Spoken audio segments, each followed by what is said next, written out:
ಮಲ್ಸಾವರ ಇಲ್ಲೇ ಈಗ ಕಾರ್ಯಾಚರಣೆ ನಡೀತಾ ಇರೋದು ನೋಡಿ. ಇದೇ ಒಂದು ಎಸ್ಟೇಟ್ ಒಳಗಡೆ ಈಗ ಆನೆಗಳು ಹೋಗಿದೆ, ನಮ್ಮ 6 ಸಾಕಣೆಗಳು. ರೇಡಿಯೋ ಕಲರಿಂಗ್ ಕಾರ್ಯಾಚರಣೆ ಮುಗಿಸಿ ಬರಬೇಕು.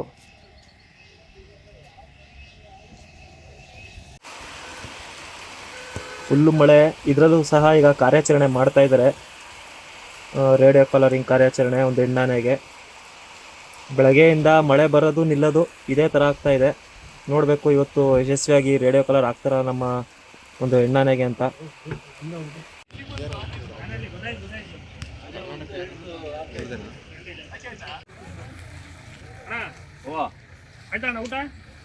ಎಲ್ಲಿ ಊಟ ಆಗೋದು,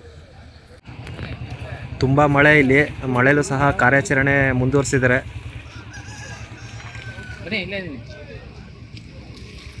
ಈಗ ಕಾಡಾನೆ ಹೆಣ್ಣಾನೆ ಅಲ್ಲಿಂದ ಲಾರಿಗಳು ನೋಡಿ ಅಲ್ಲಿ ನಿಂತಿದೆ.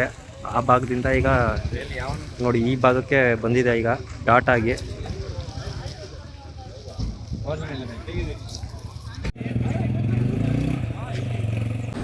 ಇವತ್ತೇನು ಮಳೆ ಬಂತು, ಕಾರ್ಯಾಚರಣೆ ನಡೀತಾ ಇದೆ. ರೇಡಿಯೋ ಕಲರ್ ಅಂತಲ್ಲ, ನೀವೇನಾದ್ರು ನೋಡಿದ್ರೆ ಕಾಡಾನೆ ನೋಡೋಕ್ಕೆ ಸಿಕ್ಕಿದ್ದು. ಆದರೆ KP2ಗೆ ಇವತ್ತು ಹೊಡಿಬೇಕಿತ್ತು. ಇವತ್ತು ಇಲ್ಲೇ ಸುಲಭದಲ್ಲಿತ್ತು. ಇಲ್ಲಿ ನನ್ನ ಲೆಫ್ಟ್ ಸೈಡಿಂದ 1 ಕಿಲೋಮೀಟ್ರ್ ದೂರದಲ್ಲಿ KP2 ಇತ್ತು. ಈಗೇನಾಗಿದೆ ಅಂದರೆ ಆ ಹೆಣ್ಣಾನೆಗೆ ರೇಡಿಯೋ ಕಲರ್ ಹಾಕೋಕ್ಕೆ ಅಂತ ಹೆಣ್ಣಾನೆ ಹೊಡೆದಾಗ ಈ ಆನೆಗಳು, ಬೇರೆ ಆನೆಗಳು ಏನು KP2 ಆನೆ ಇರೋ ಕಾಡಿಗೆ ಇವುಗಳೆಲ್ಲ ಹೋಗಿದ್ದಾವೆ. ಈಗ ಅದರೊಳಗೆ ಒಂದು ಹೆಣ್ಣಾನೆ ತುಂಬ ಅಟ್ಯಾಕ್ ಮಾಡ್ತು. ಯಾರು ಬದುಕಿದಾರೋ ಯಾರು ಸತ್ತಾರೋ ಯಾರಿಗೂ ಗೊತ್ತಿಲ್ಲ. ಎಲ್ಲ ಓಡಿ ಬಂದಾಯಿತು. ಅದೇ ಟೈಮಿಗೆ ಸರಿ ಮಳೆ ಬಂತು. ಎಲ್ಲ ಕೆಲವರು ಚಪ್ಪಲಿ, ಟೊಪ್ಪಿ ಎಲ್ಲ ಅಲ್ಲೆಲ್ಲೇ ಬಿದ್ದಿದ್ದಾವೆ. ಯಾರು ತೋಟದೊಳಗಿದ್ದಾರೆ, ಯಾರು ಹೊರಗಡೆ ಬಂದಿದ್ದಾರೆ ಅನ್ನೋದು ಲೆಕ್ಕ ಸಿಗ್ತಾಯಿಲ್ಲ. ತುಂಬ ಹತ್ತಿರದಲ್ಲಿ ಒಂದು 5-10 ಅಡಿ ಅಷ್ಟು ದೂರದಲ್ಲಿ ಅಟ್ಯಾಕ್ ಮಾಡ್ತು ನಮ್ಮದು ETF ಹುಡುಗರ ಮೇಲೆ. ಕೆಲವರೆಲ್ಲ ಒಂದೊಂದು 5 ಅಡಿ 6 ಅಡಿ ಅಷ್ಟು ಇಲ್ಲ, ಅದಕ್ಕಿಂತ ಕಡಿಮೆ ಅಂತರದಲ್ಲಿ ಅದ್ರ ಕಾಲಿಗೆ ಸಿಕ್ಕಿ ಸಾಯೋದು ಉಳಿದಿದ್ದಾರೆ. ಹಾಗಾಗಿ ಅದೇ ಟೈಮಲ್ಲಿ ಸಿಕ್ಕಾಪಟ್ಟೆ ಮಳೆ ಬಂತು. ಈಗ ಆನೆ ಹೊಡೆದಿರೋ ಆನೆ ಭುವನೇಶ್ವರಿ ಜೊತೆ ಇದ್ದ ಹೆಣ್ಣಾನೆಗೆ ಅಂತ ಒಂದು ವಿಷಯ ಬರ್ತಾ ಇದೆ. ಆದರೆ ಅದ್ರ ಜೊತೆ ಅದ್ರ ಮರಿನೂ ಇತ್ತು ಅಂತ ಒಂದು ಸುದ್ದಿ. ಹಾಗಾಗಿ ಏನು ಸ್ಪಷ್ಟ ಗೊತ್ತಾಗ್ತಾಯಿಲ್ಲ. ಕಾಫಿ ತೋಟದೊಳಗೆ ಯಾರನ್ನೂ ಹೋಗಿಬಿಡ್ತಾ ಇಲ್ಲ. ಇನ್ನೊಂದು ಹೆಣ್ಣಾನೆ ಎಲ್ಲರನ್ನೂ ಅಟ್ಟಾಡಿಸ್ತಾ ಇದೆ. ಇವತ್ತು ಯಾವ ಅದೃಷ್ಟ ಅಂತ ಗೊತ್ತಿಲ್ಲ. ಕಡಿಮೆ ಅಂದರೆ ಒಂದು ಸ್ವಲ್ಪ ಹೆಚ್ಚು ಕಡಿಮೆ ಆಗಿದ್ದರೆ ಆ ಆನೆ ಅಲ್ಲಿ ಓಡ್ಬಂದು ಒಂದು ಬ್ರೇಕ್ ಹೊಡೀತು. ಬ್ರೇಕ್ ಹೊಡಿಲಿಲ್ಲ ಅಂದಿದ್ದರೆ ಒಂದು 3-4 ಜನ ಸತ್ತೋಗ್ಬಿಡ್ತಿದ್ರು. ದೇವ್ರ ದಯೆಯಿಂದ ಯಾರಿಗೇನೂ ಆಗಿಲ್ಲ, ಎಲ್ಲರೂ ಬದುಕಿದ್ದಾರೆ.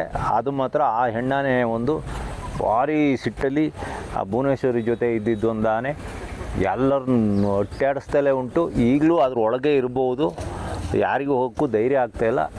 ಆದರೆ ಆನೆ ಮೇಲೆ ಹೋಗಿದ್ದಾರೆ ಎಲ್ಲ ನಮ್ಮ ರಂಜಾನೆಲ್ಲ. ವಾಸಿಮ್ ಇವರು ಮೈಸೂರಿನ ವೆಟರ್ನರಿ ಡಾಕ್ಟ್ರವರು. ಅವರು ಏಕಲವ್ಯನ ಮೇಲೆ ಹೋಗಿ ಅವರು ಡಾಟ್ ಮಾಡಿದ್ದು ಇಷ್ಟ ಆಗಿದೆ.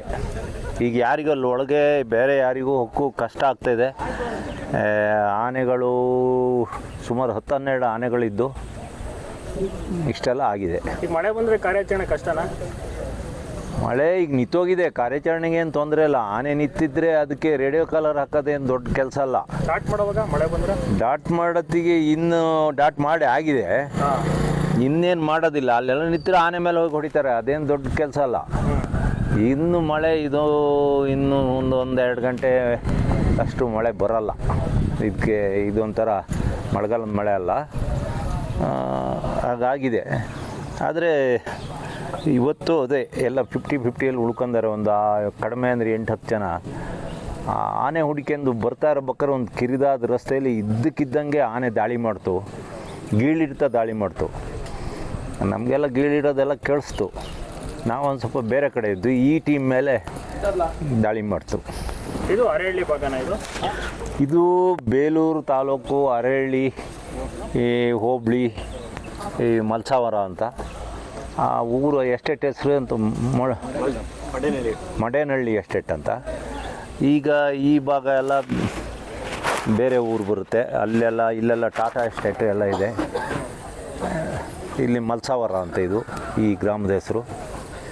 ಈಗ ನಾಳೆ ಗಂಡಾನೆ ಕಾರ್ಯಾಚರಣೆ ಮಾಡ್ತಾರಲ್ಲ ಗೌಡ್ರೆ, ಅದು ತುಂಬ ನಮ್ಮ ಕರಡಿ ವಿಕ್ರಾಂತ್ ಯಾವ ಥರ ಒಂದು ಅಗ್ರೆಸಿವ್ ಇತ್ತು ಅದೇ ಥರ ಅದಕ್ಕಿಂತ ಜೋರಾಗಿದೆ ಅಂತ ಹೇಳ್ತವ್ರೆ. ಹೌದು, ಈ KP ಕಾಲರ್ 2 ಇದೆಯಲ್ಲ, ಕಳೆದ ವರ್ಷ ನವಂಬರ್ ತಿಂಗಳಲ್ಲೇ ಒಬ್ಬನ್ನ ನಮ್ಮ ETF ಹುಡುಗರನ್ನ ಆಲೂರು ಭಾಗದ ಹಾಚಗೋಡ್ನಹಳ್ಳಿಯಲ್ಲಿ ಸ್ವಲ್ಪದಲ್ಲಿ ಉಳ್ಕೊಬಿಟ್ಟ.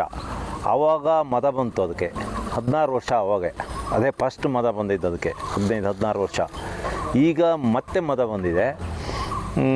ಮದ ಬಂದ ಆನೆಗಳು ಆಹಾರ ತಿನ್ನಲ್ಲ, ಮತ್ತು ಅವಕ್ಕೆ ಸಿಟ್ಟು ಜಾಸ್ತಿ. ಅವು ನಿರಂತರವಾಗಿ ಹೆಣ್ಣಾನೆ ಹುಡುಕ್ತಾ ಇರ್ತವೆ. ಪ್ರಕೃತಿ ಮದ ಏನು ಆನೆಗಳಿಗೆ ಗಂಡನಿಗೆ ಮದ ಬರೋದು ಏನು ಒಂದು ಪ್ರಕ್ರಿಯೆ ಇದೆ, ಅದು ಹೆಣ್ಣಾನೆ ಜೊತೆ ಮಿಲನ ಆಗೋಕ್ಕೆ ಇಲ್ಲ ವಂಶವೃದ್ಧಿಗಾಗಿ. ಹೆಣ್ಣಾನೆ ಸಿಕ್ಕಲಿಲ್ಲ ಅಂದಾಗ ಆಗ ಗಂಡಾನೆ, ಅದು ಮದ ಬಂದ ಆನೆ ತುಂಬ ಸಿಟ್ಟು ಬರ್ತದೆ ಅದಕ್ಕೆ. ಹಗಲು ರಾತ್ರಿ ನಿದ್ದೆ ಇಲ್ದಲೇ ಹೆಣ್ಣಾನೆ ಹುಡುಕ್ತಾ ಇರ್ತದೆ. ಈಗ ನೋಡಿ, ಈಗಾಗಲೇ ಹೆಚ್ಚು ಕಡಿಮೆ ಒಂದು 2 ಜನ ಸಾಯಿಸಾಯಿತು.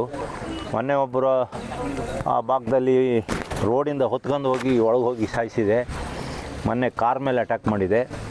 ಅದೇ KP ಕಾಲರ್ 2 ಇಲ್ಲೇ ಇದೆ, ಇಲ್ಲೇ 1 ಕಿಲೋಮೀಟ್ರ್ ದೂರದಲ್ಲಿದೆ.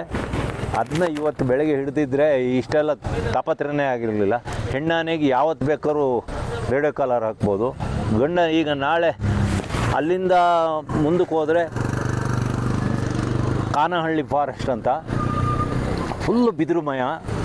ಅದರೊಳಗೆ ನಮ್ಮ ಸಾಕಿದ ಆನೆ ಮೇಲೆ ಹೋಗಿ ಸಾಧ್ಯನೇ ಇಲ್ಲ.